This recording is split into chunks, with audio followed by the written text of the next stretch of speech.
And I'd love to introduce our next guest, Bill Leeming. He's traveled from the Great White North. He has about 3 feet of snow to contend with, I think, when he returns back home. Bill is a very well-rounded, enthusiastic, passionate wildlife biologist. He has experience tracking moose. He's had wolf hybrids, which he is going to share with you his experience. He has also collaborated and worked closely with the late R.D. Lawrence. He is very, very passionate, and he's a wildlife advocate and conservationist.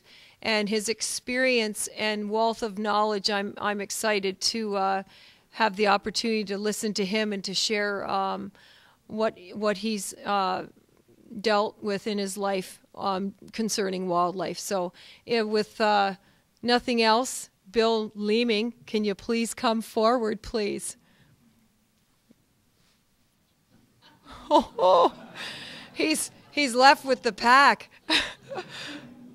Mr. Leeming, welcome. Honor to have you.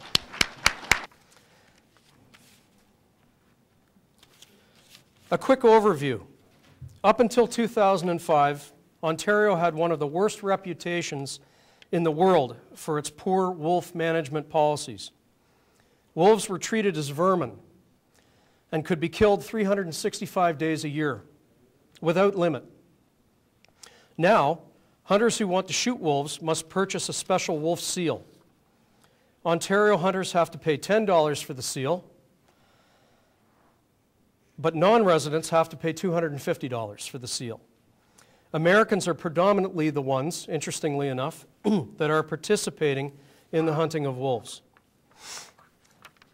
I'm assuming as a trophy species. As of 2005, it's now mandatory to report all wolves killed to the Ministry of Natural Resources, regardless of the situation. There is still no limit on the number of wolves a trapper can kill. Between 500 and 600 wolves are trapped annually for the commercial sale of their pelts. Most wolves are caught in strangling neck snares, which causes cruel and unnecessary suffering. Currently, wolves are protected in 3% of their range in the province of Ontario, while 97% is still open to hunting and trapping.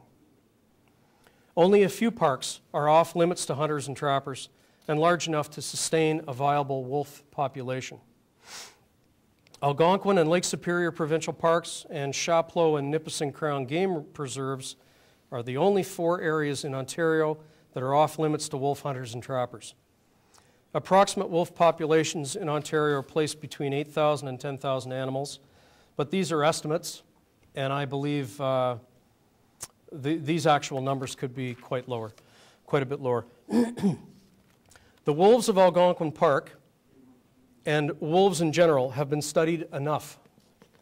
Biologists have been studying them to ad nauseum for over 80 years. We know what they eat. We know why they howl. We know the sizes of their territory. We understand their biomechanics.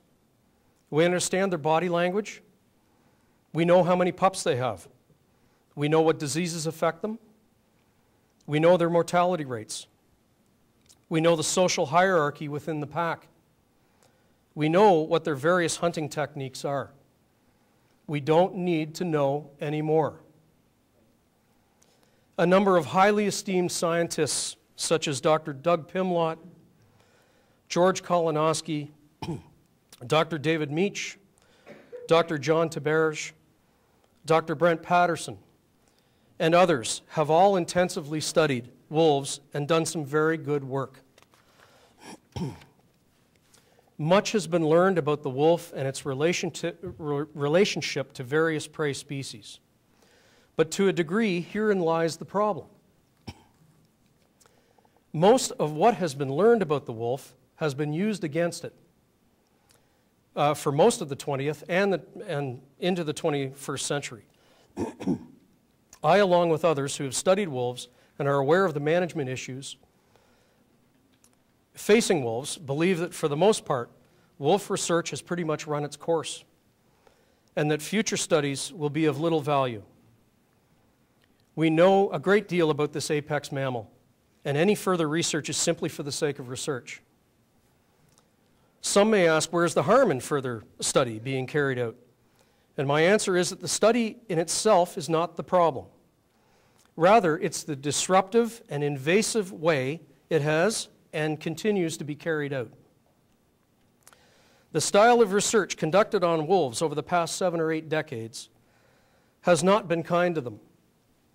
Radio chipping, radio collaring, blood samples, tooth extraction, weighing, darting, and aerial shooting from low-altitude planes, constant low-altitude aerial monitoring, and even leg-hold trapping to inspect wolves close up have all, no doubt, had a negative impact. Just how negative an impact, no one knows for sure. It's time to put a stop to it for the most part because the justification just isn't there. The vast amounts of research collected about wolves should, however, be used for their benefit, which in some cases is being done, I'll admit, rather than using it to control them. I believe the time has come to generally leave them alone, allow nature to take a greater course, natural course, and grant wolves, not only in Ontario, but across Canada, better protection. This leads me to another concern regarding wolf management, as well as the practice of wolf hunting using hounds. I'm opposed to the killing of wolves in just about any manner, but I am particularly opposed to using hunting dogs to dispatch wolves. I have nothing against responsible and legal deer and moose hunting, if it's managed properly. I've eaten and enjoyed both meats. But I'm completely against predator control, wolf kill programs whose sole purpose is to unnaturally reduce wolf numbers in order to artificially increase ungulate numbers to provide humans with more sport. This is unquestionably wildlife management and human meddling at its worst. This management practice has been proven to be effective only for a very short term. And studies have shown that as soon as wolves in a particular area are removed, other wolves from neighboring territories flood back in. So for the most part, it's a futile exercise at best, and strictly temporary, while likely inflicting great suffering and hardship on the packs or pack being targeted. In addition, I regret to say that in some areas of Ontario and Canada, wolves are still shot, hunted, trapped, and vilified. The MNR still allows wolf hunting with dogs and appears to turn a blind eye to this disgraceful so-called sport. There is a growing groundswell of public support calling for this recreational activity to be recognized for what it is, unethical hunting, and banned outright. There is nothing sporting about a pack of hunting dogs chasing a wolf to exhaustion, only to be attacked by the dogs before hopefully being mercifully shot and put out of its misery. How anyone sees this activity as sporting is frankly beyond me. In fact, last year I was speaking to a trapper who said he too was completely against it, saying that, I quote, "By the time the dogs are through with the wolf or coyote, the pelt is worthless. So what's the point? It's just killing for the sake of killing, with no end benefit." Those who condone or partake in the hunting of wolves or coyotes with hunting dogs are pretty much guilty of allowing the cruel and inhumane treatment and unnecessary suffering and terrorizing of a wild animal. Clearly, all the aforementioned are absolute contraventions of the Fish and Wildlife Conservation Act and hunting regulations. And yet, this activity is allowed to continue. It's as if the government is ignoring its own laws. Accordingly, those who support or indulge in this pastime should be held accountable in the courts. Wolf and coyote hunting with dogs is not ethical hunting, but rather a sadistic blood sport.